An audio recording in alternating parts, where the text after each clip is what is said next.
What is up, everyone, and welcome back to Starmade. This is Quantum Anomaly, looking at the TCS Razorthorn, and going to start a new, partially new video series dedicated to this ship and maybe some of my future ships. I'm going to call it the WIP-Lash. That is for my work-in-progress logs and ship highlights. I decided that I've been pretty aggressive working on the TCS Razorthorn, and weekly updates might be a little bit too, too slow to actually show off, all of the changes that have been made, and it definitely not enough time to get into some of the nitty-gritty details. So instead, I've decided to do more rapid-fire work logs, possibly up to every day that I work on the ship. So this is the Razorthorn in the condition that you last saw it at the end of my last weekly WIP video. And here it is at the end of today, if the chunk will finish loading. There we go.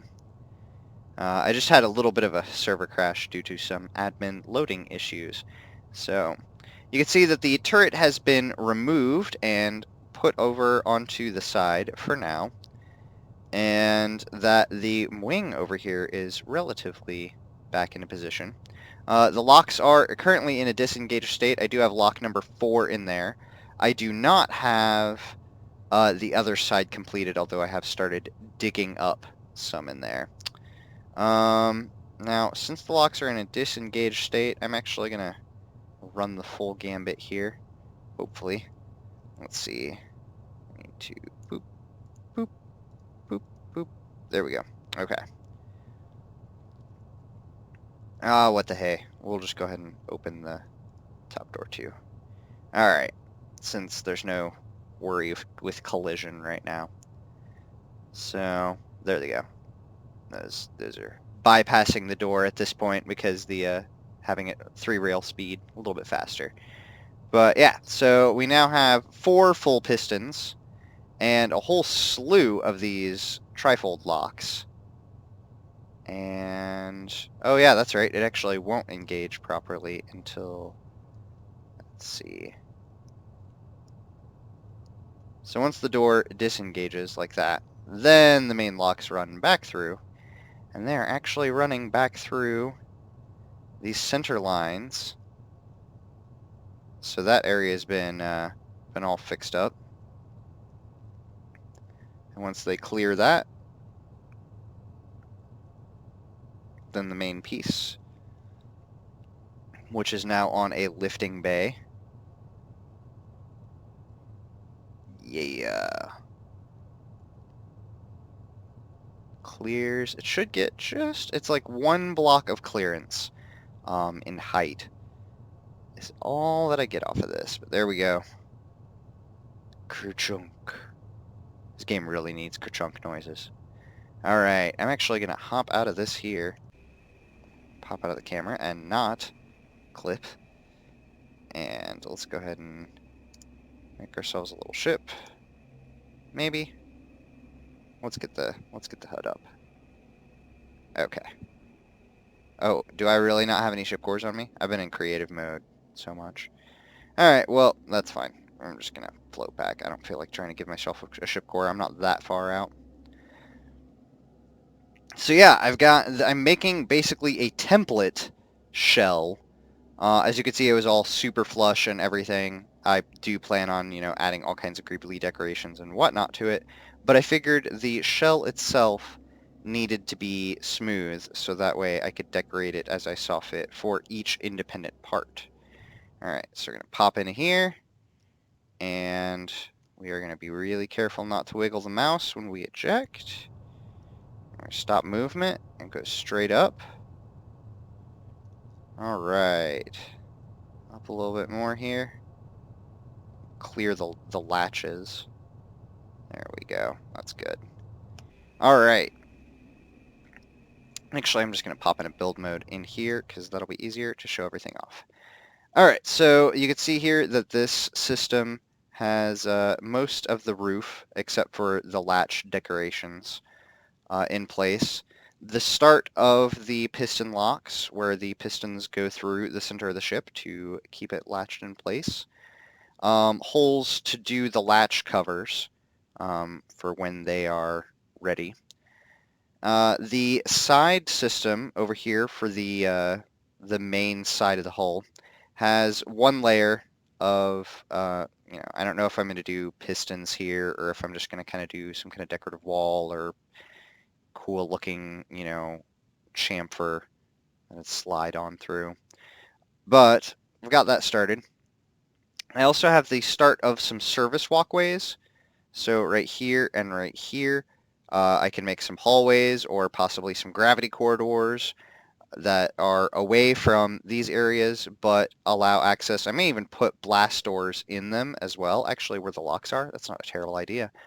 That way, I want to make this ship configurable to the point where anything that you lock into it can have some functionality. So, like I said, things like having these service hallways will allow me to put hallways in this piece if I so desire, or rooms or whatever, and have them sync up properly. The same thing over here with this area. Actually, I took part of it out. This was the service walkway here, but I had a problem with this whole piece got one additional block placed like inside of it somewhere, and it took forever to find because it was like inside of one of the rail bits or whatever. Anyway, and yeah, so the platform. I've got this large portion here, this large cylinder area. I figured that's kind of like a power conduit connector or something, since this piece is so very large. I'm sure the connecting Starship Command and power and Cat5 cable and HDMI cables, all that junk's gonna stuff through this big pod here. Additionally, I'm probably going to put a blast door or two on this piece and maybe like the start of an elevator, or maybe some doors in here or something. So that way, again, anything that this generic pod is made into will have functionality when it's clamped on here. There's 2 blocks of clearance between, let me go ahead and dock so you can see, to make sure that things don't go all wonky and haywire when you undock. There is 2 blocks of clearance between any of the vertical pieces and what they connect to. So 2 blocks of clearance there and there. And I can shell around this, and then it'll just kind of dock to that connector. And then, yeah, the connector also has a service walkway area / I don't know how many, any mass enhancers or logic and things like that I'm going to need to put in here.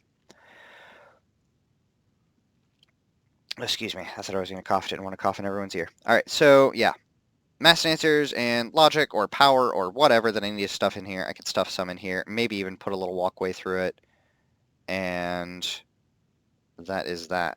So this piece is... Well, I'm way too high up on it. Okay, there we go. We'll go on the inside here. Show this off a little bit better. Get another view. I'm really happy with how this is going so far. Other than the fact that I did have to add a little bit of extra rail on the bottom, which means spot for a greebly bit. I don't know. I'm thinking about putting some like tracks for where this base runs, kind of on the back wall there. Sorry, kind of on here on the back wall. Put a couple of tracks so it looks like it has some weight to it and actually lifts into position. Looks like it's able to move this whole piece in. Look at that, smooth as butter. Oh, that's delicious. It is actually tasty. I really can't explain how excited I am about this build so far. I hope that I've mirrored this piece properly. I'm afraid that I'm like 1 block off somewhere and just haven't noticed it yet. I've been trying to measure everything out. Terrified that I'm not going to be able to use the same door on the other side. I know that this whole piece is going to be left-hand template and right-hand template. I might be able to invert it on the X and the Y. And then, God, I wish I could rotate the core or something to replace it because I don't want to have to... Ugh. I'm going to have to do some kind of massive copy and paste maneuver, and I'm not looking forward to that. But the 4 locks on this side, which I didn't actually show off kind of the inside of the locks when they were all retracted. Here you can see here's the dominant one where I've used lights to keep track of my rails and cores, and they are literally all over the place. But hey, what it takes for science, right? The others do have some mass enhancers and power in them because they're, like I said in the last video, this core rod here runs all 4 of them, and that allows me to run all of the rails in one and then mass enhancers and power in the rest as needed to keep everything going smoothly, and so that I don't have like 30 docked entities on this thing, which, I mean, I already have quite a few. The latches are the same way, only the front latch is a real latch. The rest of them are just, or there is only one on the top and one on the bottom. There's the cores. And you can see the little sliding bit there. I just slide them off to be able to rotate them. But yeah, the rest of them are just an extension of that first one. So let's go ahead and do the second stage. I still haven't done all of the logic into one massive button press yet. I work kind of haphazardly. I've got to have different pieces to work on simultaneously. And I'll go do a little bit of work on the turret, then maybe do a little bit of work on the door, and then, you know, skip back and forth.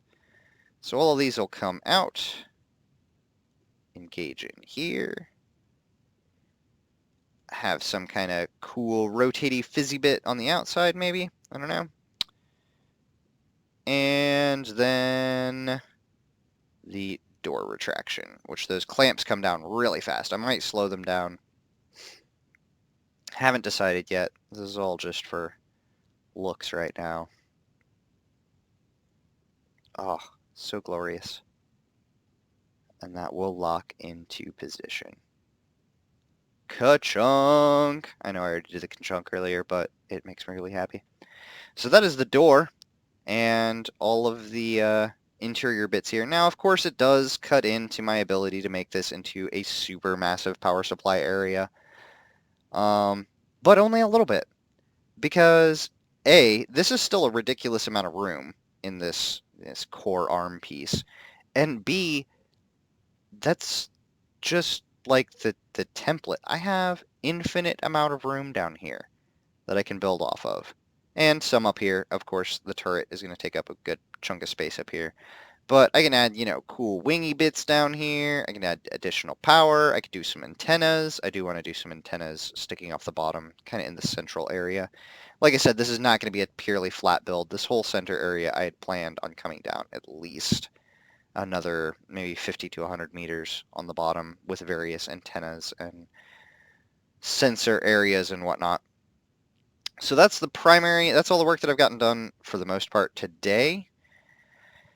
I might work on it a little bit more tonight, and then, you know, with the holidays, I never know when I'm going to work on it, but I'm going to try, if it's a significant amount of work that I get done, like if I work on it for maybe more than about an hour or two, then I'll post another update log, and hopefully I can give you guys some WIP-Lash with hopefully some fast back-to-back updates on this thing. I'm not going to do any more than one per day, even if I record twice in a day. No more than one per day.